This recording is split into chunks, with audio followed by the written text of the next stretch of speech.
Raw living is a state of mind, a way of being in alignment with your body. Raw living means you put yourself and your body first. Your host, Gita Sidhu-Robb, is the founder of Nosh Detox, located in the UK. They offer innovative raw food smoothies sold across Europe. You experience it in your skin, your body, and your mind. And now it's time for Living Raw Radio. Good evening. This is Living Raw Radio, and I am so pleased to be with you this evening because it is, as usual, freezing, blooming cold outside, and it's nice and warm inside. And so we're going to think about that. You know, everybody is getting a cold right now, so you need to be really careful not to get a cold, and in order to do that, you need to build your immune system. And I don't know. I mean, how many times does somebody say put vitamin C in your body, and how many times do we never listen to them? Let's try it again. Put vitamin C in your body. Put echinacea, which tastes really horrible, and I try and avoid it, but echinacea drops are really, really good. And generally speaking, up your intake of green leaves and up your intake of anything citric and anything in season, and it will automatically boost your immunity. There we go. That was a health segment over. We're going to talk to Wendy. Wendy, are you there? Yes, I'm here, Gita. That was the most hop, skip, and a jump intro I've done for a while, frankly speaking. Because I was reading your biography while I was doing the intro, and it kept distracting me because you started a company called Tots to Travel. And that is, I mean, and I don't know why you didn't bother doing this when I had small children, because it's really inconsiderate of you, frankly. The whole point of it was for you to arrange places where people can go with small children and not feel like they brought the demon spawn on holiday with them. Is that right? Yes, absolutely. In actual fact, we went on a holiday when I had a 2.5-year-old and an 8-month-old, and we went to France and stayed in this beautiful house.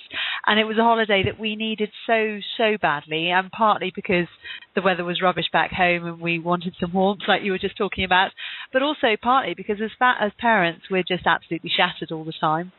And we ended up taking our children to somewhere very beautiful, and we would have loved it a lot in our days before having children. But then I realized that actually, you know, our requirements become so very, very different as parents, and our requirements from a property, from a hotel or from a holiday home or a villa become so very, very difficult, so very, very different, and nobody had really given any consideration to our particular segment, and I sat in France thinking, this could be so much better. This could be so much better. Why has nobody really thought about?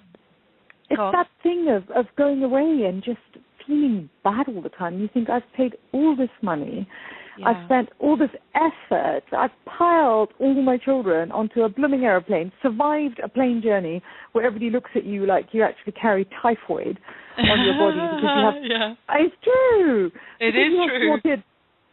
And it's like, there's the typhoid people. Oh yeah, there you go. Let's set them away from there's that whole thing. Don't sit near me. You've gone through all that, and you're away, and somebody somewhere down the line absolutely bloody forgot that it was meant to be your holiday too. I know, and I think that's a legacy, or particularly of the villa industry. We're not so long out of bring your own sheets and mop your way out backwards as you go. In fact, I still know of places that do both of those things. And I don't think that's why families book villa accommodation. They book villa accommodation because they want somewhere flexible. They want somewhere with some privacy. They want a bit of luxury. They want some space for themselves. They don't want, they don't want to be cooped up in a hotel bedroom, but with all their children sleeping in the same bedroom as them, and they probably want a swimming pool and a nice place to sit outside and everything. But it is possible to do that and still be there with small children and not lose children into the pool. And it was exactly that jolted me into action. Actually, my 2-year-old Barnaby fell into the swimming pool while we were there. That's what stopped me suddenly in the middle of my intro, because I read that and thought, oh no. Yeah. It was exactly that. And whilst we fished him out, we noticed and we fished him out pretty quickly, I still play that what if moment in my head. And he's now 11. I've been playing it for, 8 years.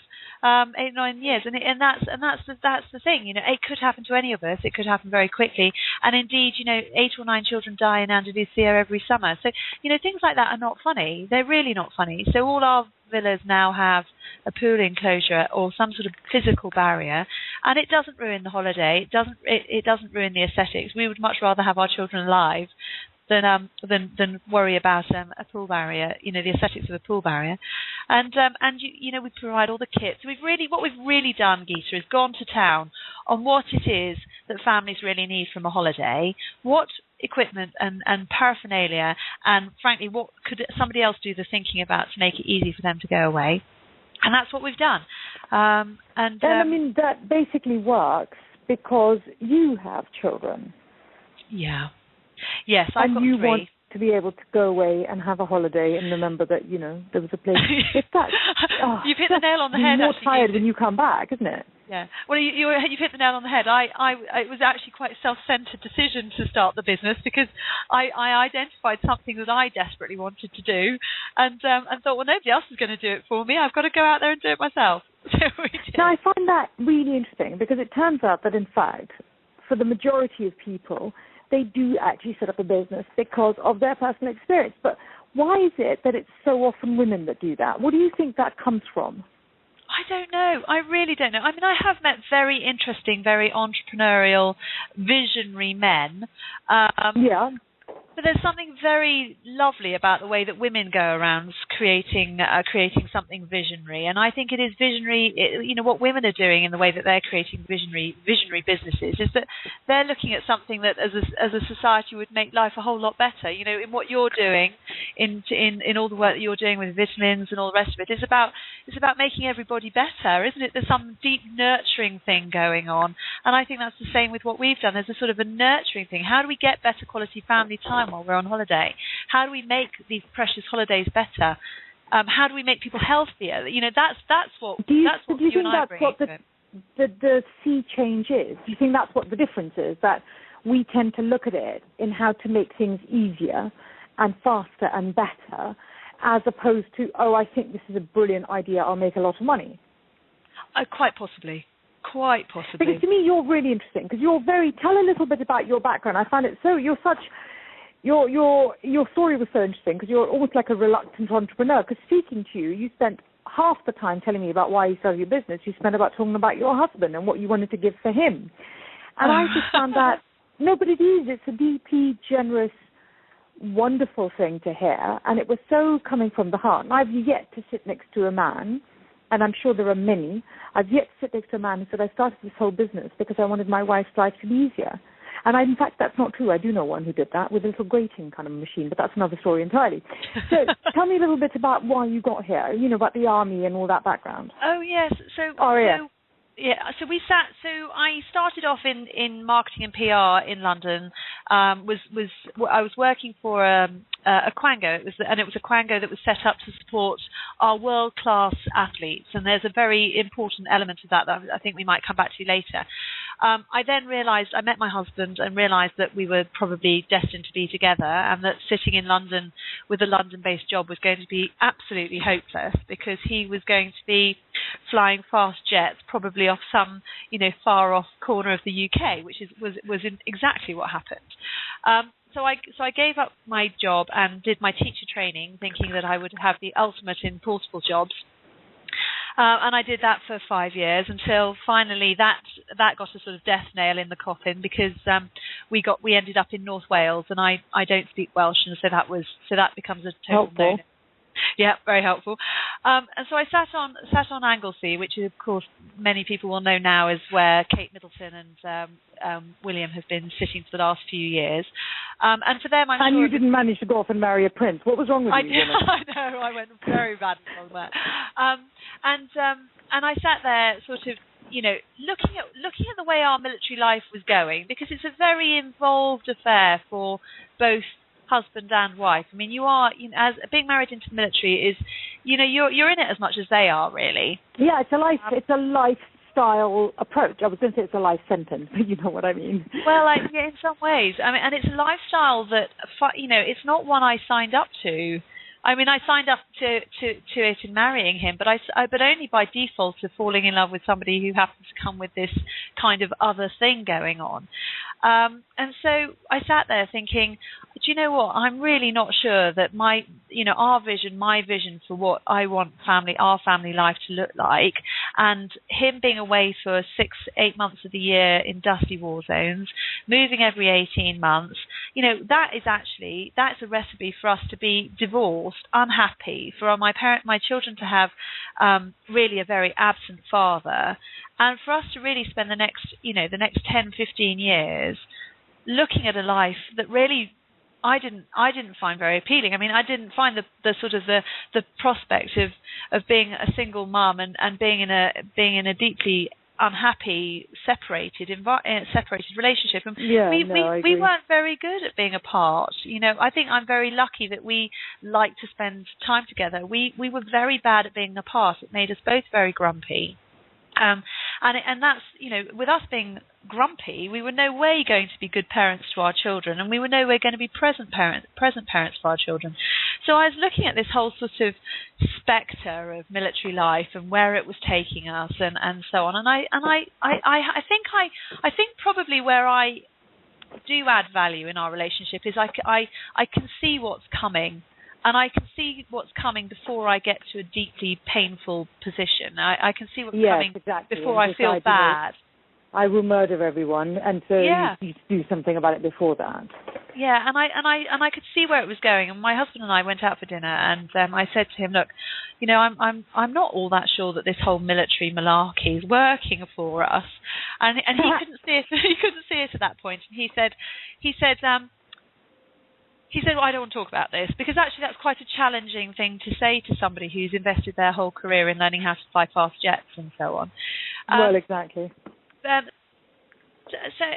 it began the conversation, and meanwhile I had sort of set about, working on Top 2 travel and thinking, actually, this is really exactly what we need. We need something that, that gives us an exit strategy from the military, that shows us what life could be like, gives us much more flexibility to be the parents that we want to be, gives us the ability to be together in a place that we want to be. That does show enormous resilience of character, doesn't it, on your part? Because you sort of sat there and thought, right, I'm bored brainless. I don't think this is going to work, but I want to be here. So what you gloss over there is that you sort of decided that you wanted to make the best of where you were. And that is a really amazing trait, and one you find in a lot of women entrepreneurs as well. Oh, well, thank you. I mean, it was sort of, I don't know, I see it as rather selfish, because I went about creating what I thought would work better for all of us, really. But it did actually give him an exit strategy from the Air Force. It meant that he didn't have to do what every other Air Force pilot does, more or less, which is join the airlines. And he did. And really? Is that what the exit strategy for this thing pilots is? Yeah, it's the default. It doesn't require too much thought. You do it, you get paid quite a lot of money, and you get a lot of time off. But it's deeply boring. You spend a lot of time being incredibly hungover, sort of not hungover in terms of jet lag, and therefore coming back to you to talk to you about how do you get over jet lag. And so it really, it really did sort of begin to open up a vision for our lives, which was much, much more appealing. And so I think the business has done a lot of things. It's kept our marriage together. It's kept us together. It's allowed us to say goodbye to a really hard lifestyle that we were in, really. If you look at this time of change, right, where people don't have a lot of, there's some people are losing their jobs. Some people, as a result, lose their homes. Some people, they've had to pull. There's all sorts of really awful things that happen just as a result of change. And then you have people that have looked and thought, well, I just can't do anything about it. I have to live here and do this for the rest of my life. It's quite inspiring to think that you looked at it strategically. Because if you'd been a man, or if you'd been in a corporate environment, somebody would have paid you $100,000 to look at this and strategically come up with an answer to your entire problem. Yeah. And that's what you would have come up with. And you thought, right, I've got A plus B plus C. What am I going to do with it? Yeah, I've got a very low pain threshold for anything that doesn't really work very well. Awesome. And so I do. I look at what's going on all the time. I mean, even when it comes to how well my kitchen cupboards are organised. If something isn't working very well, I do it and I change it really, really quickly. And I haven't got very much patience for people who whinge a lot. People who are in, and I'm sorry if that sounds highly intolerant to anyone listening. No, I have a low boredom threshold, so I think you should be massively intolerant. They should all get stuck, but that was a really polite way of putting it.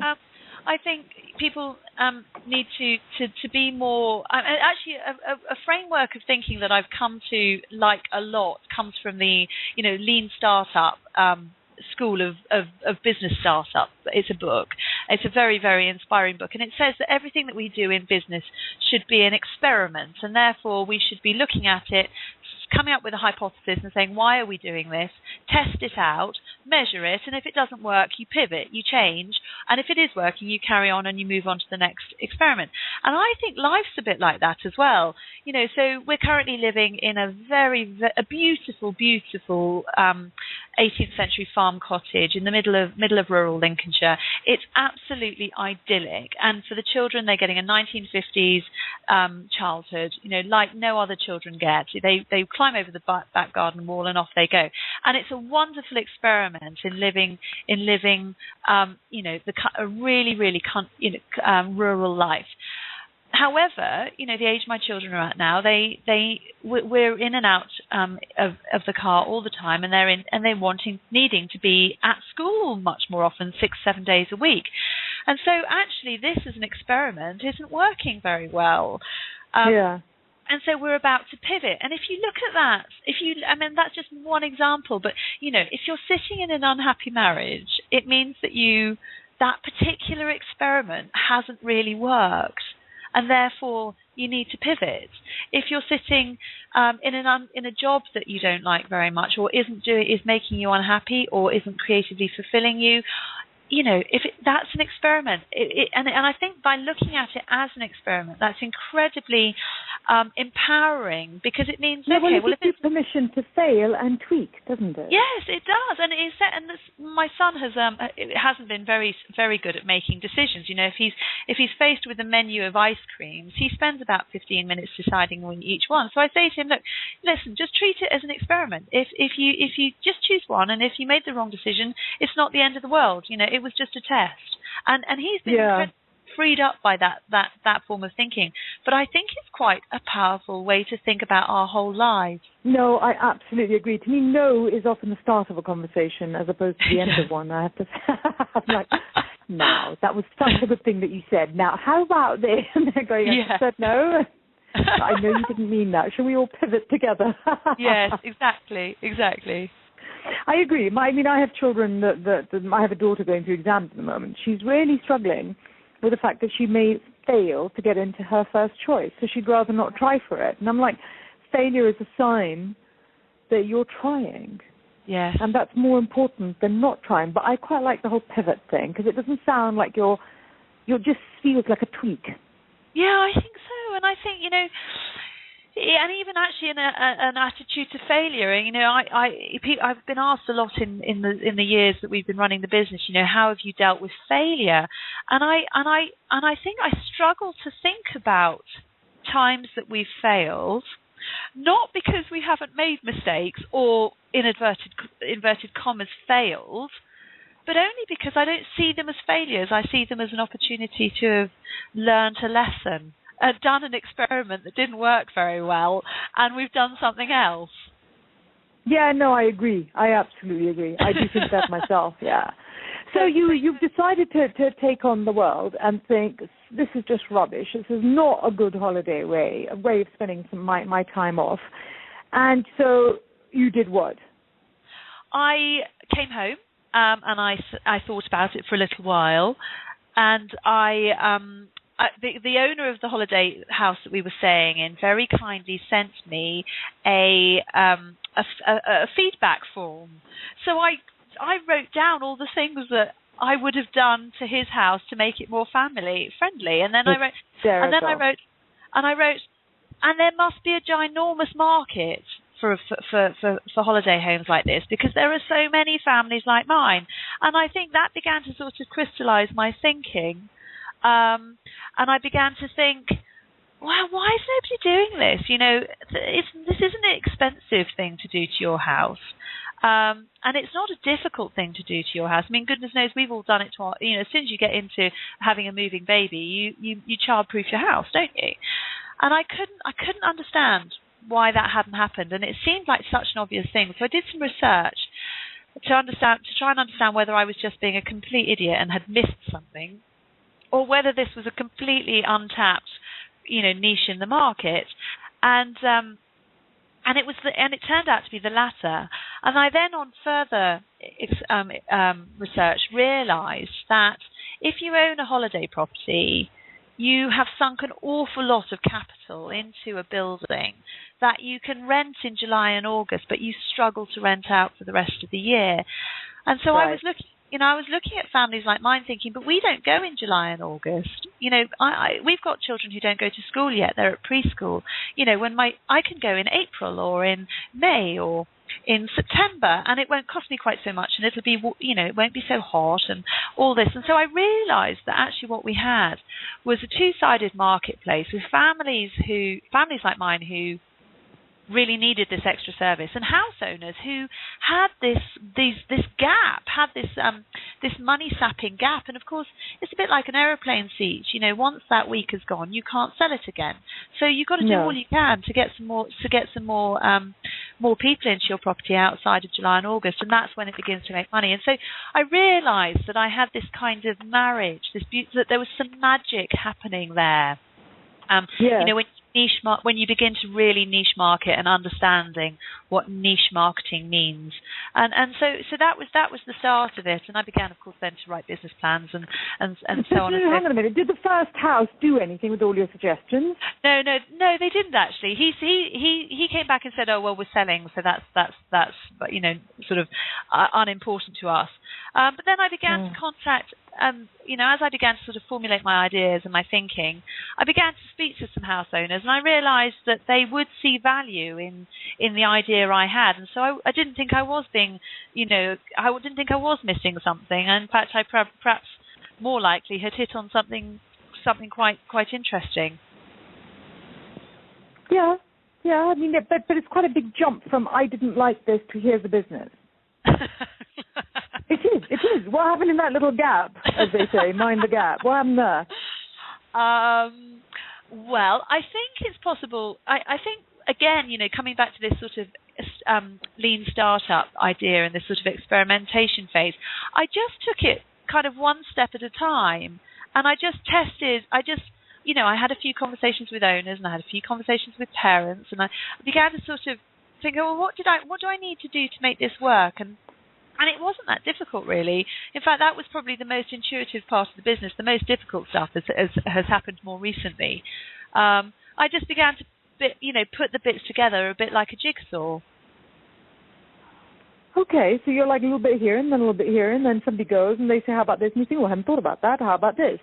And yes. Did you find that the house owners were kind of falling in with what you wanted? Yes, amazingly, and that was the bit where the whole business could have fallen over, and we could possibly have not got any further.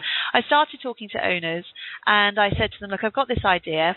I've set up one page of a website, and I've got a brand. I've got a background in marketing, and I think that if I help you to make your houses really child friendly and family friendly, I think we'll get some bookings outside of July and August. How does that sound?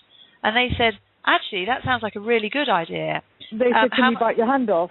Yeah, and they said, how much is it going to cost me? And I said, well, how's about I come out and see you, and I won't charge you, and you promise to do the things I need you to do to make it come up to scratch. I'll put that onto my very simple website, and then we'll start to see what happens. And I started off with my first trip to France was in a very, very frosty January day, and I caught a plane to Bergerac Airport, hired a little red little red Twingo and pelted around the French countryside visiting owners. People I'd never met before, but who, I'd had some email communication with and perhaps the odd telephone call. Went and had lovely cups of tea with them, and they showed me their houses. I advised them on what they needed to do, and I came back with 10 houses, which we put straight up onto a website, and then we were in business. I had my supply, I had my demand. Sorry, how did you tell people you were there? How did I tell customers that I was there? Yeah. Families. I then wrote a couple of press releases. I wrote a press release to the travel sector saying that this new... That's massively intrepid, sweetie. I love that. I wrote a couple of press releases. For someone who's just listening and thinking, you're like, what? I love it.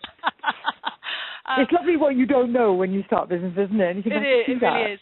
I suppose I'd had a little bit of PR background, so that sort of helped. But, they were probably really rubbish press releases, and I decided not to send them by email. I sent them by email and by post just to cover off both bases.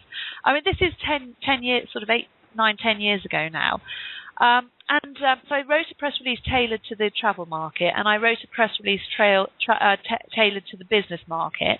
And that's actually quite important for anybody who's listening, because, you do need to understand that journalists are interested in what the story is, not in writing a piece of marketing prose for me. Yeah, exactly. And that's why people are always surprised when they won't cover stuff. They just won't, though.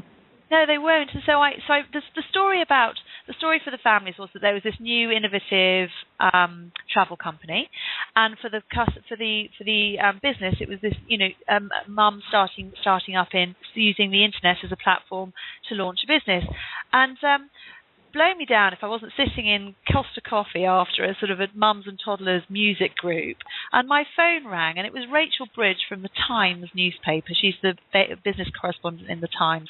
And she said, Wendy, I've just got your press release. I love your story. I'm writing a story on post, after the internet, after the .com bubble burst. I'm writing an article on how people like you are using the internet in a new and innovative way as a low... would you believe it? How amazing is that? How extraordinary.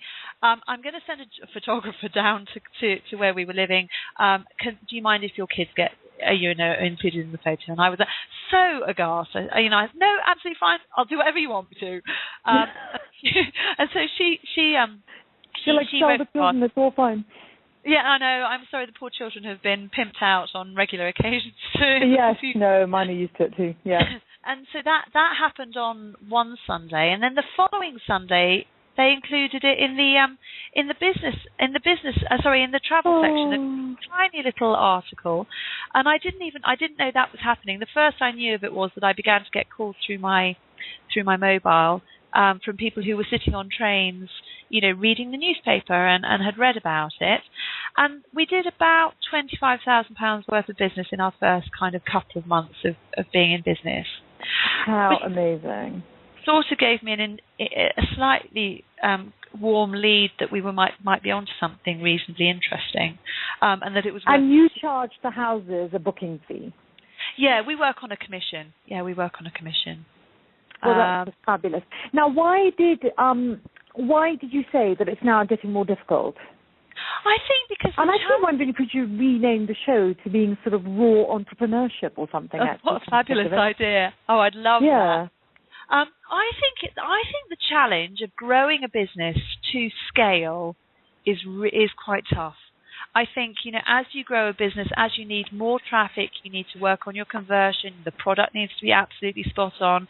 Having the right number of staff, taking the weight off you, beginning to get people to do other things for you, and and we've got especially in the internet business. I mean, things are changing so fast in the digital world that it's actually quite tough to keep up. And I think growing to scale, having an office, all the IT, it's quite tricky. I don't. What do you think, Geeta? Do you think it's harder getting to scale? I think it is, yeah. But then I think every stage, the joy of where you started from is that you almost didn't know any better. Yeah. And the trouble with where we end up now is we do know better, and I wish for that lovely naive ignorance. Because I think we'll just do this, shall we? And see what happens. Because so much more is at stake, and there are families that we are paying that I look at the people that are dependent on me as employees, and that sort of becomes an added pressure. And it just becomes a very different, falling is much, much further away, I think, probably. I think you're absolutely right. And I think the learning curve, I think as you're in business for longer, you realise how much you don't know and how much you're yet to know. And I think the risk is higher. The cash flow, the cash flow demands are bigger. The number of people that are on your salary, on your payroll are bigger. Exactly. The pressure is bigger, all of this, and plus actually, just all the knowledge about, how do you get enough people to your site? How do you provide a customer service team that's big enough to sort all those? How do you deal with many, many more house owners and many, many more customer queries, and all whilst trying to sort of pay for the whole thing as you go. And I think those are challenges that outrank anything I did at the very beginning. Yeah, I agree. But how big are you now then? So we've got a team of 6 who work in our office in Stamford. We've got a team of people who work for us all over Europe, who are the people that physically go to every single property, spend 3 or 4 hours there, visiting, vetting, they take each property through a very, very stringent process of due diligence, checking on window heights, checking on balcony railings, how wide those are, pool enclosures, all of that. Where's the bleach, as well as to add some of the lovely additions that make a holiday with us very much different from just going to any old villa. And then out from that, we've got a SEO agency, a PR agency, a design agency, a UX agency, so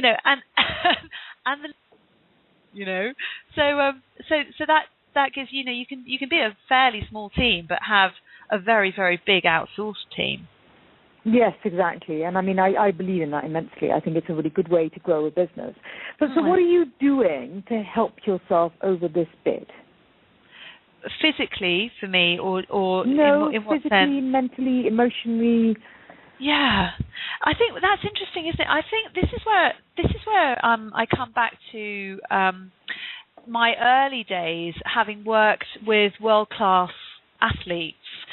Because I've begun to realise that actually, for us to create world-class business success, which is really, I mean, we're fairly ambitious for our business, so I don't think that's a small thing to want to achieve.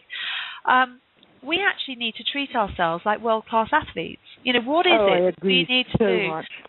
What is it we need to do to ourselves to make sure that we think absolutely the best we can think? What do we need to do to our brains? What do our brains need for us to have high performance thinking going on? The amount of energy to be charismatic all the time, and there are all those people I've just listed are all dependent on my energy levels.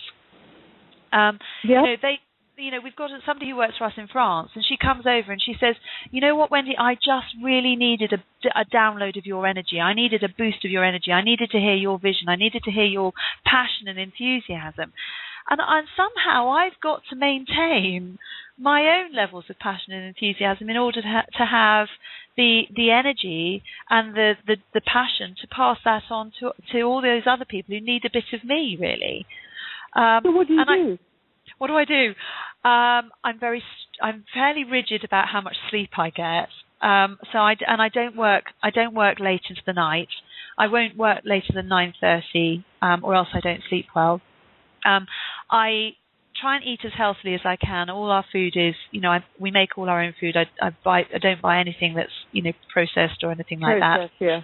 You look after your nutrition. You look after your sleep. Probably could do better on that front. I mean, in the end, we rock in from school and so on at 20 to 7, and then supper has to be made. So I probably should be eating more greens, like you said. I take raw greens. Yes, I take vitamins and minerals and omega-3. You've got to come and do them in a drip and try them. Oh, do you know, I'm really, really, really interested in doing that, especially as I've been feeling a little bit under the weather and I could feel myself sort of getting worn down. I'm definitely interested in that. Yeah, no, you just need to get to that place where you're downloading it and moving right along, I think. I honestly believe that. I'm very interested in what our brains need. I read a fabulous book by a guy called Daniel Amen, who is a professor of a neuro professor in America. He has a chain of clinics that look at brains, and I was looking. He's got loads of scans of different types of brain. He's very interested in making sure women know about how to look after their brains. Partly because what we were saying earlier is that women are part of the community. That if you can empower women to look after their brains, then they actually they look after the brains around, the brains of the people in their community.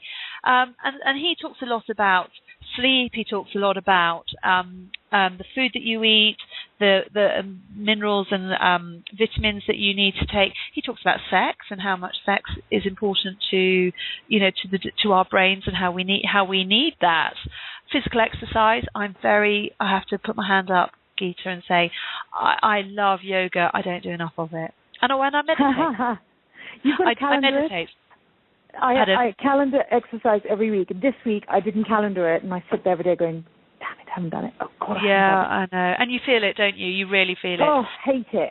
But that's very interesting, because I spend my life telling everybody that it's that British Airways thing, isn't it? On an airline, they say, when the mask comes down, put it on your own face before you put it on someone else's. Yes, you're so right. And it's something that we see again and again and again in our business, where what we're looking at is women primarily who fail to look after themselves and yet are high-performance women. And the lifestyles that we live, which are highly stressful, are very, very difficult for a body that's as hormonally delicately calibrated as the female body is. Yeah. Absolutely. We're not made for that thrusting, full-on kind of activity which men's bodies are made for. Ours are slightly more fluid and systems, and we have taken on attributes of a male breadwinner, stroke parent, stroke mother, stroke house cleaner, all in one go, and it is really affecting our system. So I'm very proud of you. You've actually looked at it and thought, right, this is what I need to do. So it was that sort of synapse that connected when I realised that we actually have to be high performing, and in order to be high performing, we need to look after ourselves. One of the things I'm really passionate about actually is meditation. I do that every night, and I'm also becoming increasingly interested in energy and qigong and feng shui, feng shui, and what this whole thing about energy and how important that is. And I think there's some definite learnings to be made there that I still I don't know enough, but and I'm very interested to find out more. Yeah, no, I mean it is something that I love. I trained as an energy healer for years because it was did you? For my, I did. I'm a medical intuitive because it was so helpful for my son. So I literally put myself through school for 3 years to learn about energy and energy healing, and it is a fantastic approach, I think, to living in life. Yeah. And it works really, really well. But I mean, it's just so clever of you to do that, because people don't do that, right? We put ourselves last as women, and yet we expect to be leading everything, and you stopped and said, how am I going to perform the function of leadership if I'm not well within myself? Really well, and also, if I go down, then the show stops. you know? And you need to go down once to remember that and think, my God, I'm never doing that again. I can't do that, because then the kids don't get to school, the food doesn't get cooked, my contribution to the business doesn't happen, et cetera, et cetera, et cetera. I haven't got time to go down. Yeah, and I think a friend of mine is a Chinese medicine doctor, and he's a lovely, lovely chap. And he said to me, the most frustrating thing about being a Chinese doctor in the UK is that we are used to using the health service and medicine as a sticky plaster, whereas in China they use Chinese medicine to keep healthy, and therefore they don't get sick. So it's too late once you're sick. The horse is bolted once you're sick. Yeah, exactly. And why start treating somebody when they're sick? Start treating them when they're well, so they don't have to get sick. That's exactly it. And so that's where I come from on that. Now, what's next for you? What are you going to do next with your business? Right. Well, we are at the moment just launching a new website. That'll be the beginning of December, and that, I think, it's a new feel, a new brand. It's really a sort of a seismic move away from old-fashioned fuddy-duddy self-catering, ditching the legacy of self-catering and moving into what we're calling a much more crafted holiday, a holiday that's been much more thought about, for your family, and that's where we're going to. So we're moving a bit more up market. We're looking at houses where the hosts really understand about what it is that families want to do. They don't want to slave over a hot stove the whole time they're there. They want the flexibility to be able to cook their own meals and go to the market and buy delicious fresh tomatoes and make up a tomato salad.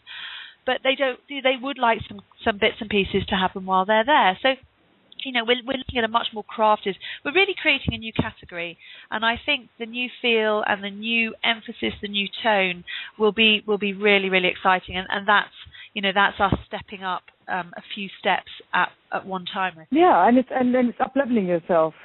Yes, it's up leveling. It's definitely up leveling. And do you see yourself running it forever? Would you want to sell it? Would you want to? What would you see yourself as a person doing? My theory is you've got to leave the party before you've had enough, and I think the real key is to figure out when that is, because most people get to quite a high degree of pain before they've realised they've had enough. So I think I've got a few more years in me. What I would really, really love to do is put together a team of people who I really find inspiring and have excellent levels of expertise in their particular areas, and to invest in other people's businesses and work with startups really, and grow them on. And I think that's there's something really cute about that, actually. I had somebody ring me up and go, because I always try and mentor people who are setting up businesses, and you think, oh, no, don't do that, do this, no, don't do that, do this. Yeah. It's quite funny because you're looking at them and you're thinking, no, go back and do your own job, woman. Yeah, and I think I would like to, I'd like to bring a few businesses into one place, really work with them closely. Let's grow it. Let's put all our energy into it. So I think that would be very, very exciting work. Yeah, no, I can see that. Fantastic. So, where do we tell people to find you? Remind me now and tell us on air what your site's name is and how do people find you.